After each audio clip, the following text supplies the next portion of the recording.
Messy Play Monday's Rainbow Eruptions. It's a simple and safe chemical reaction involving baking soda and citric acid or vinegar, and our favorite liquid watercolors. We did this activity with 2 toddlers at a kindergartner and they all loved it. Set up your kids' stations using art trays, bowls for the liquid and a container for the eruption itself, and scoops. For the older kiddo, we let him scoop his own baking soda, but for the toddlers, we gave them a small amount to start with and added more ourselves as needed.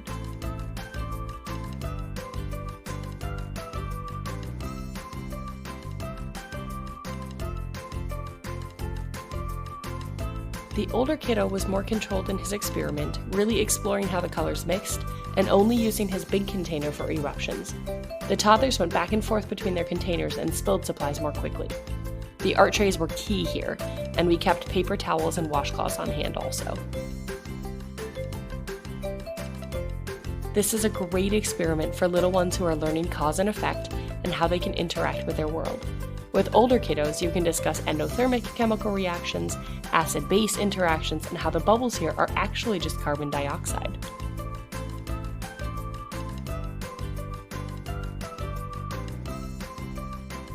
For cleanup, carefully carry your trays to a sink and pour the materials down the drain. They're great cleaning agents.